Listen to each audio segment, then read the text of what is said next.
जिन्होंने अपने मन, बुद्धि, चित्त, अहम, समस्त ज्ञानेंद्रियां, कर्मेंद्रियां, स्थूल शरीर और स्वभाव सब भगवत स्वरूप कर लिए हैं। अर्थात जिनका मन भगवत स्वरूप, जिनका चित्त भगवत चिंतन में तन्मय होकर भगवदाकार, जिनकी बुद्धि भगवदाकार, जिनका अहम प्रभु के श्री चरणारविंद के दासत्व में लीन हो चुका है, ऐसे महाभागवत जन जिनकी इंद्रियों की संपूर्ण चेष्टाएं बिना प्रयास के शास्त्र के अनुकूल होती हैं, भगवत प्रसन्नता के लिए होती हैं, जिनका स्वभाव बन गया है भगवत सुमिरन करना, भगवती यश श्रवण करना, भगवती यश गान करना, ऐसे महाभागवत, ऐसे भगवत प्रेमी महात्माओं का जस सुनने से बहुत शीघ्र हृदय पवित्र हो जाता है। और इतना ही नहीं, उसके हृदय में प्रेम लक्षणा भक्ति का प्रादुर्भाव हो जाता है। वो प्रेम लक्षणा भक्ति जो सर्वतंत्र स्वतंत्र अजित भगवान को भी जीत लेती है। जिसके हृदय में प्रेम लक्षणा भक्ति का प्रादुर्भाव होता है, वो अजित भगवान को जीत लेता है। परम स्वतंत्र भगवान को सदा सदा के लिए हृदय में बंदी बना लेता है। कैसी महामहिमा में प्रेम लक्षणा भक्ति है। यदि प्रेम लक्षणा भक्ति का हृदय में प्रादुर्भाव ना हो तो सब धर्म किसी काम के नहीं रहे। आपका धर्मानुष्ठान, आपका व्रत, आपका तीर्थ याटन, आपके विविध प्रकार के इष्टापूर्त आदि जो भी आपने धर्म कर्म किए, यदि भगवत चरणारविंद में प्रीति नहीं हुई, अनुराग नहीं हुआ, भक्ति नहीं हुई तो सब व्यर्थ है। शोषम धर्म कर्म जर जाओ, जहां नरा पद पंकज भाओ। श्रीमद् भागवत में एक श्लोक आता है, सावई पुंसाम परो धर्म। बहुत सुंदर बात, ध्यान देने योग्य है। सावई पुंसाम परो धर्मो यतो भक्ति रधोक्षजे अहेतुक के प्रतिहता ये आत्मा संप्रशीलति।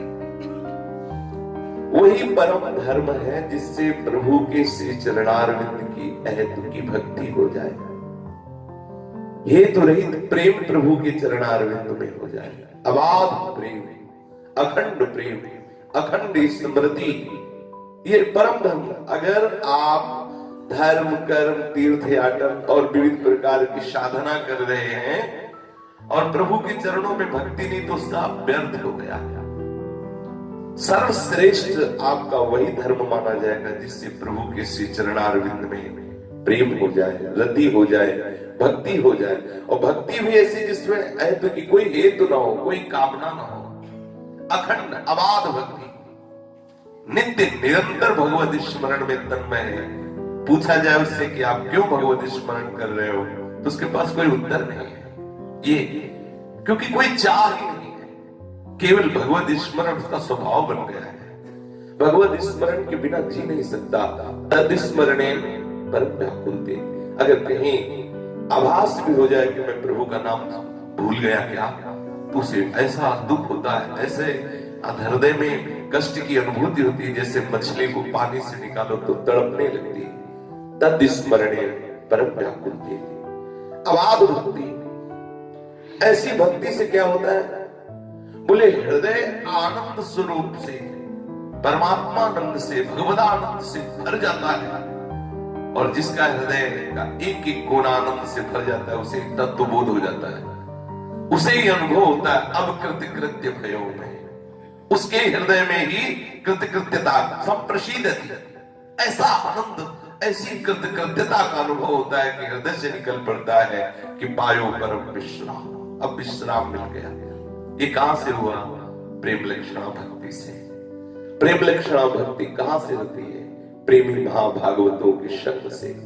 यदि भगवत प्रेमी महात्माओं का समागम ना हो तो चाहे जितनी साधना कर ली जाए, प्रभु के चरणों की प्रेम लक्षणा भक्ति नहीं हो सकती।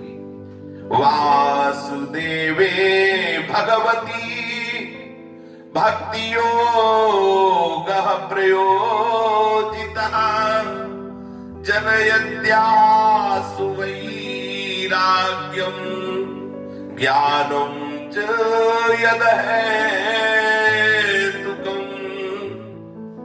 यदि भक्तों की कृपा से, भक्तों की पावन जस कथन श्रवण से, भक्तों के सानिध्य से हृदय में प्रभु के चरणारविंद की प्रेम लक्षणा भक्ति का प्रादुर्भाव होता है, फिर और कुछ जरूरत नहीं पड़ती। प्रभु के चरणों में भक्ति होते ही, चित्त जोड़ते ही विशुद्ध ज्ञान का प्रादुर्भाव हो जाता है। वासुदेवे भगवती भक्ति योगा प्रयोजिता तो जनयत्यास वैराग्यम ज्ञानम च यद हेतुकम।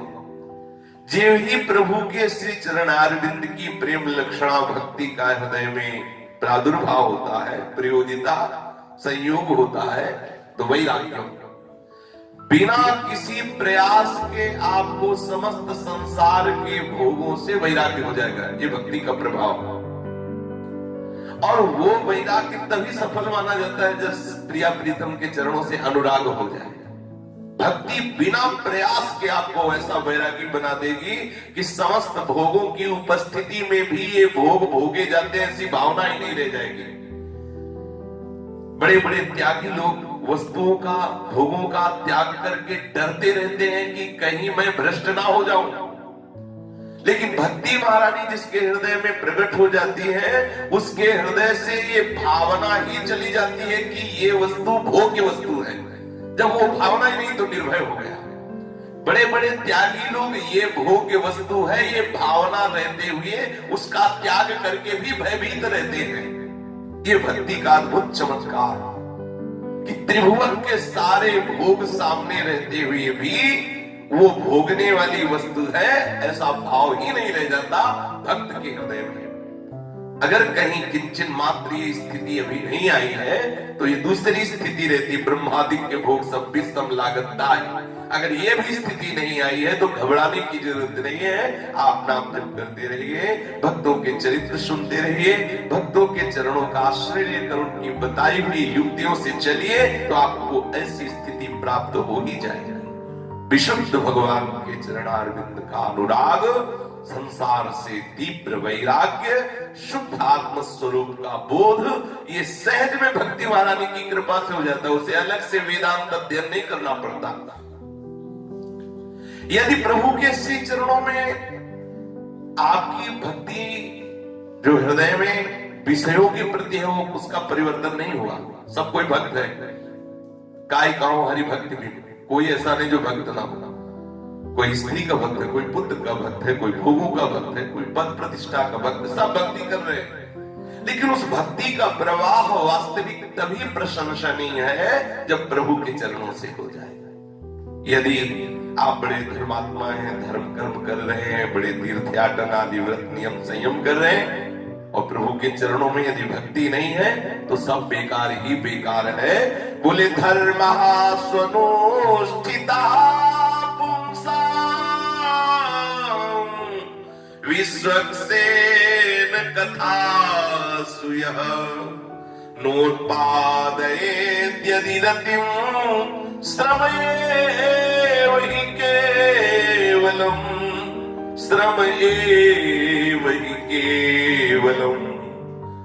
बड़े बड़े आप धर्म कर रहे हैं, ठीक ठीक व्रत अनुष्ठान तीर्थयाटन आदि आदि साधन कर रहे हैं, यदि भगवान के चरणों में भक्ति नहीं हुई, प्रियालाल के चरणों में अनुराग नहीं हुआ, भक्त और भगवान की लीला कथा सुनने में आसक्ति नहीं हुई, आसक्ति जिसके बिना रहा न जाए, यदि भगवत चर्चा के बिना रहा न जाए, भक्त चर्चा सुनने के लिए हमारे हृदय में एक उत्साह हो, बहुत हृदय में, जैसे लोभी पुरुष धन कैसे प्राप्त होगा ऐसी चर्चा करता रहता है और वो से बहुत अच्छी लगती है, कामी पुरुष स्त्री की चर्चा करता रहता है। ऐसे यदि प्रभु की चर्चा, प्रभु के जनों की चर्चा आपको प्राण प्रिय लगने लगे तो समझ लेना आपकी समस्त साधनाओं का फल आपको मिल गया। यदि प्रभु और प्रभु की जनों की चर्चा में आपको रुचि नहीं है तो श्रम एव हि केवलम, नोत्पादयेत् यदि रतिम तो श्रम एव हि केवलम। यदि आपके हृदय में भगवत भागवत चर्चा के प्रति रति उत्पन्न नहीं हुई तो केवल श्रम ही श्रम है, कुछ हाथ लगने वाला नहीं है। प्रभु की अद्भुत कृपा होती है तब प्रभु का जस श्रवण करने को मिलता है। प्रभु के जस श्रवण का फल होता है कि प्रभु के प्रेमी जनों के जस श्रवण में रुचि हो जाए। ये और बात भगवान की विशुद्ध अनुग्रह का स्वरूप है, भगवान के जनों में आसक्ति हो जाना। भगवान के जन के अनुग्रह का विशुद्ध स्वरूप है प्रभु के निरंतर सानिध्य का अनुभव करना, कृपा में डूबना। ये वृक्ष बीज जैसा है। भगवत चरणारविंद के आश्रित जनों के चरणों का आश्रय लेकर उनकी बताई हुई युक्तियों से हम अपने जीवन को श्री श्यामा श्याम के अनुराग रंग में रंगे। पूज्य श्री राधा बाबा के वचन, जब तुम्हें ऐसा श्रवण करने को मिला कि सर्वत्र श्री कृष्ण का सच्चिदानंद में विलास निरंतर चल रहा है, बहुत एक एक शब्द बहुत ही मनन करने योग्य है और माया मुक्त करने की सामर्थ्य इन वचनों में गंभीरता से सुना जाए। जब तुमने सुना, शास्त्रों में पढ़ा कि सर्वत्र हमारे प्रभु श्री कृष्ण का सच्चिदानंद में विलास निरंतर चल रहा है, उनकी सच्चिदानंदमय लीला के अतिरिक्त यहां कुछ नहीं है, तब तुम्हें प्रतिकूलता की अनुभूति क्यों होती है? बहुत ही सुंदर चर्चा है। तब तुम्हें प्रतिकूलता की अनुभूति क्यों होती है? क्या अनंत दया में श्री कृष्ण में इतना विवेक नहीं कि वो तुम्हारे लिए, तुम्हारे शिशु के लिए, अर्थात तुम बच्चे हो, उनके शरणागत हो, वो तुम्हारे लिए ऐसी प्रतिकूल परिस्थिति पैदा कर देंगे जो परिणाम में तुम्हें दुख प्रदान करे? क्या उनको इतना विवेक नहीं? अनंत दया में प्रभु में, श्री कृष्ण में क्या इतना भी विवेक नहीं कि वो अपने शरणागत के लिए, अपने बच्चे के लिए वो परिणाम में दुखद परिस्थिति पैदा कर दे? मां के द्वारा अपने बच्चों के लिए कोई ऐसी चेष्टा होती है क्या जो बच्चे को दुख देने वाली हो? पर बच्चे को लगती है ऐसी, जैसे बच्चा सुबह खेल रहा है, बच्चों के साथ सब नाक लगाए कि चल, माँ उसे बुलाती, चलो बाथरूम में आओ, हम स्नान करवाए, उसे बहुत बुरा लगता है, माँ कितनी पागल है, खेल से हमें ऐसा, जैसे सुबह डांट लगती, आप 4 बजे उठो, स्नान करके भजन में बैठो, तो यदि तक विश्व में पिच जैसा लग गया, 4 बजे 8 बजे आराम से उठकर, और बेड टी मिल जाए तो बढ़िया, और कहीं स्वाध्याय के लिए पेपर मिल जाए तो बढ़िया। मतलब वो जितना हम भ्रष्ट मार्ग में चलते हैं उतना मन उत्साहित होता है, और जब हम भगवत मार्ग में चलते हैं तो मन घबराहट पैदा करता है। मन को मरना होता है ना, इसलिए घबराता है। तो शरीरधारी समझता है कि ये मार्ग ठीक नहीं, क्योंकि इसमें घबराहट है, इसमें जलन है, इसमें बड़ी परेशानी, लेकिन वो अपने अज्ञान के कारण। जैसे आप विचार करो, माँ क्या अपने बच्चे के लिए कोई दुखद चेष्टा करेगी क्या? चलो हम ये मान सकते हैं कि मां कर भी सकती है, क्योंकि बेचारी अज्ञानी है। मां तो भूल कर भी सकती है क्योंकि मां का ज्ञान सीमित है, वो सर्वत्र नहीं है, वो सर्वज्ञ नहीं है, वो सर्वशक्तिमान नहीं है।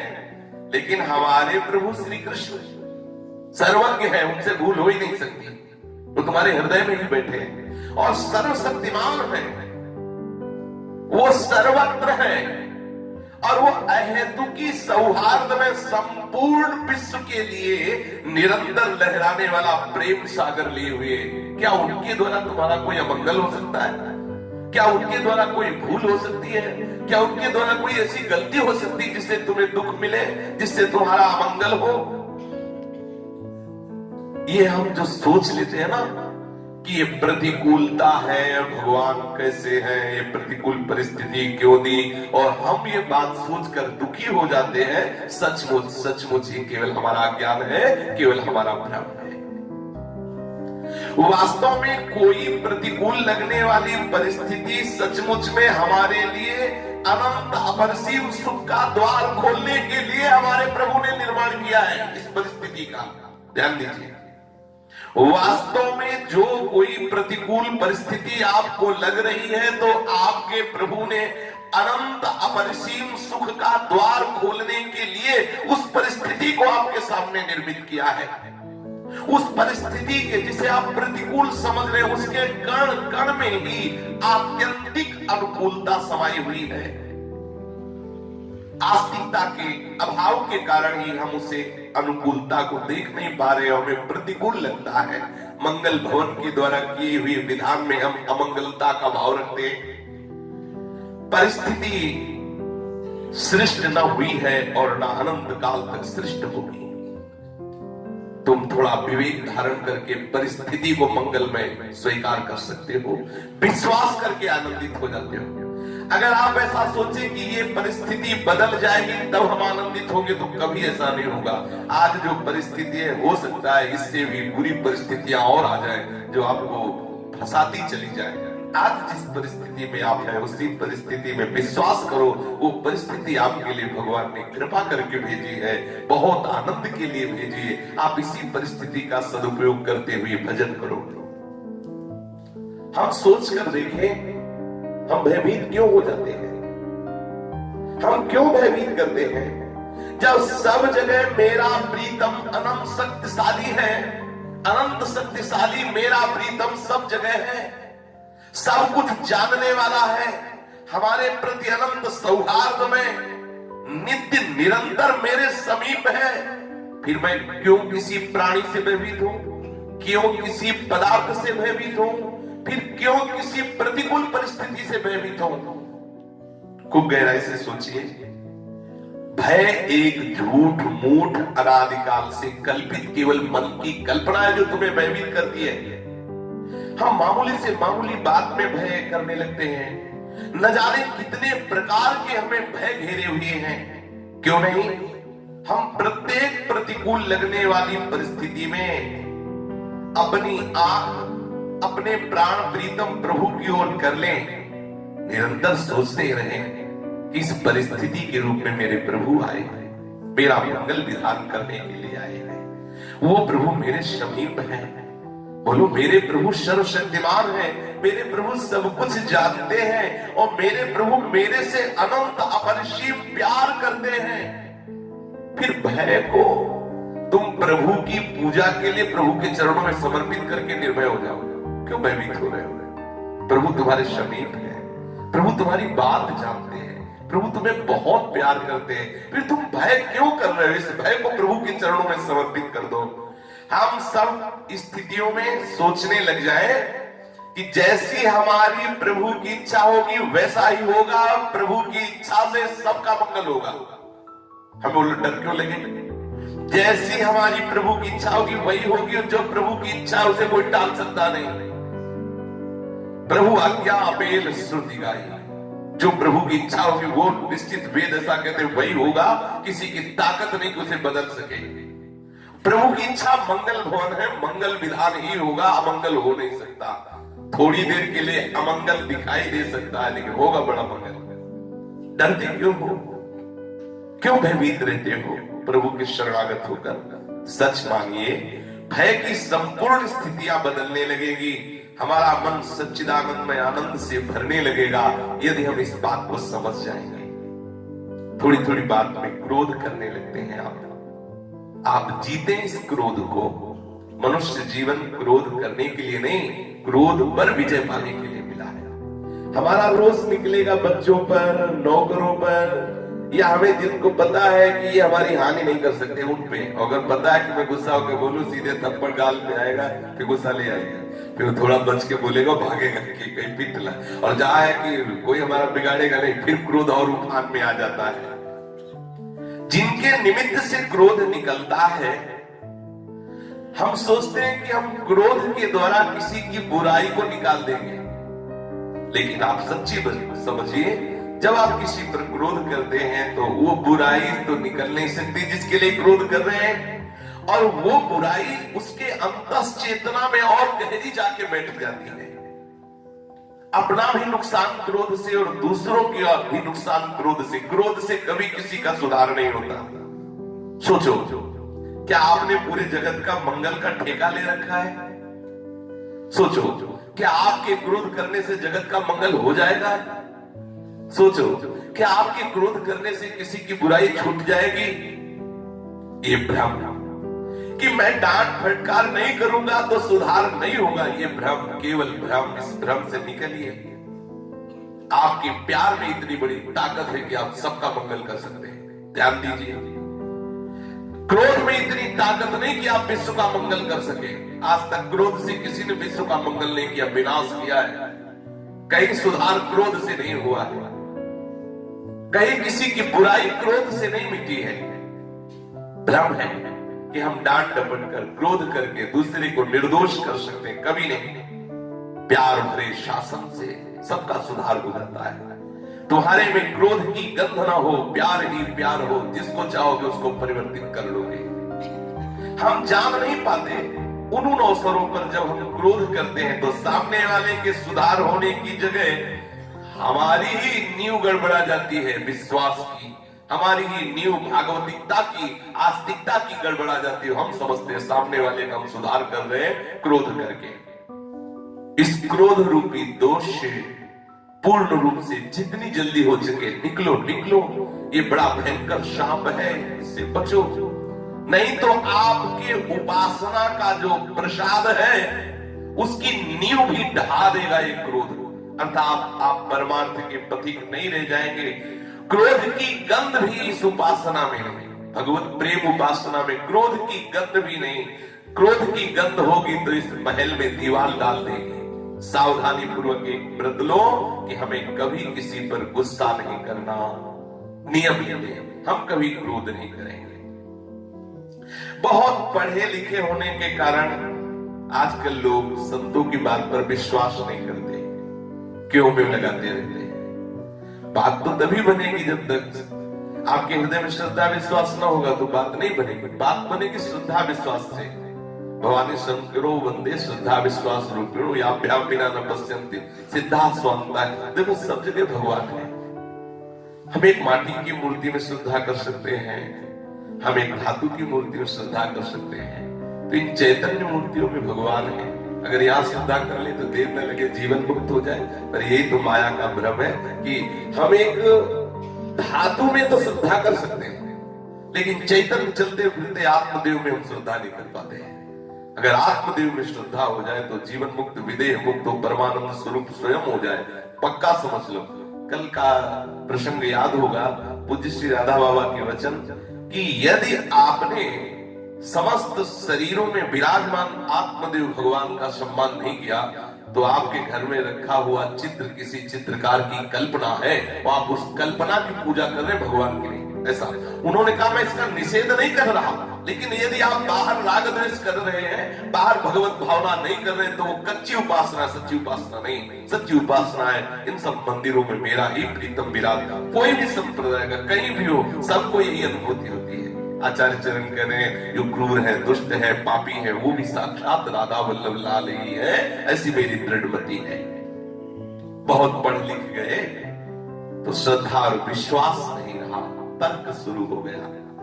परंतु जो सत्य है उसको श्रद्धा विश्वास से जाना जाता है, तर्क के द्वारा नहीं। श्रद्धावान लभते ज्ञानम, फिर लिखा जाता है तर्कवान लभते ज्ञानम, लेकिन कहा गया श्रद्धावान लभते ज्ञानम। ये मन सदैव श्रद्धा से आपको गिराता रहेगा, क्योंकि अगर श्रद्धा बढ़ती गई तो मन गिरेगा, मन फंसेगा, मन मरेगा, और वो सदा सदा के लिए अमना होगा। और मन ऐसा चाहता नहीं, मन चाहता है छूटता रहे, खूब मनमानी आचरण करते रहे, इसलिए श्रद्धा विश्वास से अलग करता रहता है। सत्य सत्य ही है, प्रभु परम सत्य है। उनका अनंत अपरिसीम आनंदमय चिद विलास अनादिकाल से चल रहा है, अनंत काल तक चलता रहेगा। इस चिद विलास में प्रत्येक विश्व का प्राणी जाने अनजाने में सम्मिलित है, समुद्र की लहर की तरह बन बनकर उठता है और उसी में मिट जाता है। तुम आज भी अब भी इसी क्षण भगवान की गोद में विराजमान हो। विराट स्वरूप भगवान के हम सब उदर में ही तो है, उसकी गोद में हो, उसके अंक में हो। जितनी भी चेष्टा हो रही है सब तुम्हारी भगवान के ही उदर में हो रही, भगवान की गोद में हो रही। जरा विचार करो, जब कोई गर्भ में मां के बच्चा होता है, 5वें 6ठे महीने में शास्त्र कहता है कि गर्भस्थ शिशु में हलचल पैदा हो जाती है, पैर मारना, हाथ मारना, ऐसा शुरू हो जाता है। मां को बुरा लगता है कि अच्छा लगता है? जब बच्चे की हलचल होती है तो मां को आनंद होता है, मेरा बच्चा, उसको सुख मिलता है। ऐसे ही हम जितनी भी चेष्टा कर रहे हैं अनंत माताओं जैसा वात्सल्य प्रभु की गोद में कर रहे हैं। हमारी हर चेष्टा वैसे ही सुखद है जैसे वो गर्भस्थ शिशु लात मारता है ना माँ की उदर में, तो माँ को अच्छा लगता है।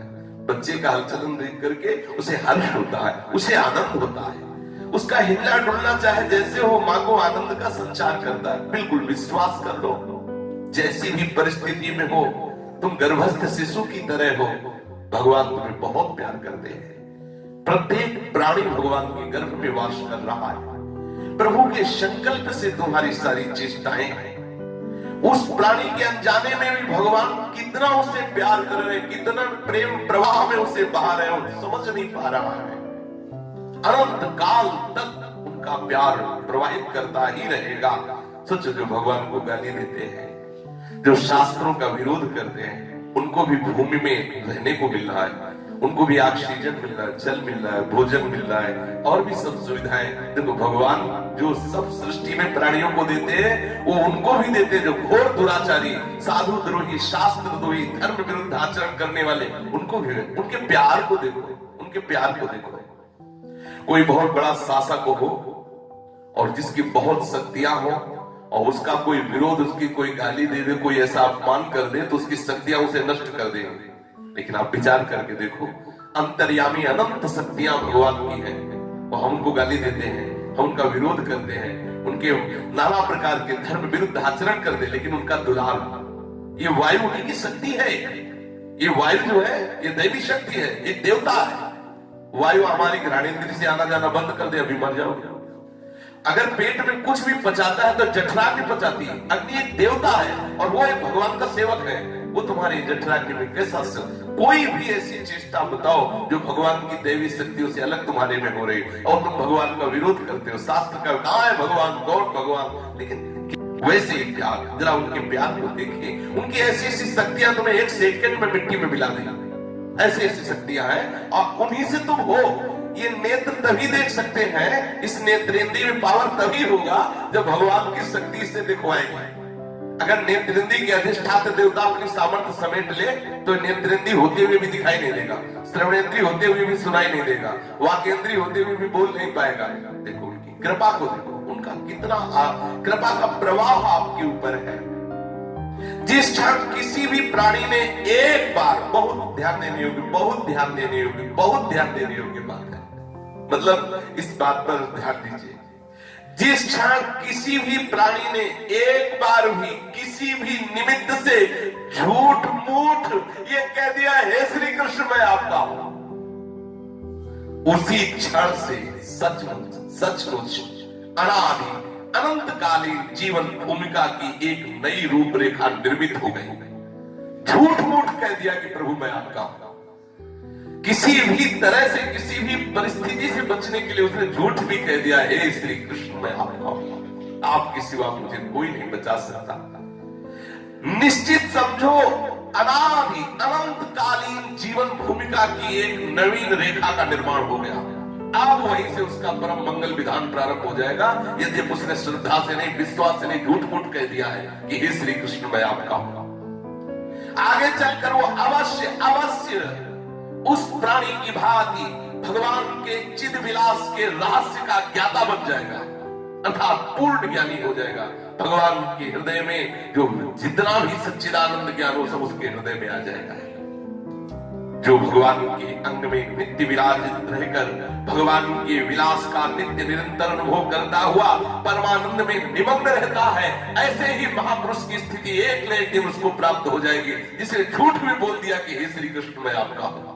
बहुत जोर की बात, बहुत जोर की बात है। फिर सुनो, भगवान से एक बार जुड़ना जीवन का सारा इतिहास बदल जाना है। श्री कृष्ण को एक बार बोलना कि प्यारे मैं आपका हूं, जीवन के इतिहास का बदल जाना है। सचमुच सचमुच परम सत्य, परम मंगल, परम शुभ, परम सगुण जिसने ये कि हे श्री कृष्ण मैं आपका हूं, हे प्रभु मैं आपका हूं। अनुकूलता में हर्ष होता है, पर ये हर्ष एक विकार है, ये आनंद नहीं है। हर्ष से बचो, ये आनंद से भिन्न वस्तु है। हर्ष में मत डूबो, नहीं तो शोक आ जाएगा। आनंद में डूबो। आनंद भगवान का स्वरूप है। प्रभु के नाम जप से, प्रभु के कीर्तन से, प्रभु की कथा वार्ता से, प्रभु की सेवा से, प्रभु संबंध से जो सुख मिलता है उसे आनंद कहते हैं। और जो भोगों के संबंध से, संसार के विषयों के संबंध से एक आनंद की अनुभूति होती है उसे हर्ष कहते हैं, जो सुख प्रदान करने वाली। आनंद साक्षात भगवान का स्वरूप है। मन बुद्धि रूपी दर्पण पर जब आनंद का स्वरूप बढ़ता है तो मन बुद्धि आनंद स्वरूप भगवत स्वरूप हो जाते हैं। जब तक मन बुद्धि आत्यंतिक विलय प्रभु में नहीं कर जाते तब तक हमें किसी भी हर्ष में नहीं फंसना है, अर्थात किसी भी भोग जनित सुख में आनंदित नहीं होना है। भावना दृढ़ कर लो, हमें हर्षित नहीं, हमें आनंदित होना है। ब्रह्मभूता प्रसन्ना, ऐसा ये वरदान बन जाएगा। अल्प भोगों के सुख में सुखी होना, ये हर्षित होना है। भगवत नाम जप के आनंदित होना, भगवत कथा सुन के आनंदित होना, भगवत सेवा, भगवत संबंध से जो एक आनंद होता है वो भगवत आनंद है। जो विषय जनित हर्ष होता है इससे बचो। कह रहे हैं कि यदि आप बहुत ऊंचाई पर चढ़ना चाहते हो परमार्थ की, तो लौकिक वस्तु, व्यक्ति, स्थान, परिस्थिति, पद आदि की प्राप्ति में आप हर्षित मत होना। कोई भी पद मिल रहा है, कोई भी वस्त्र मिल रहा है, कोई भी भोजन मिल रहा है, कोई भी परिस्थिति अनुकूल आ रही, आपको हर्षित नहीं होना। क्योंकि लौकिक संयोग से जो हर्ष प्राप्त होता है वो शोकित जरूर तुम्हें करेगा। प्रभु के संबंध से जो आनंद प्राप्त होता है वो भगवत स्वरूप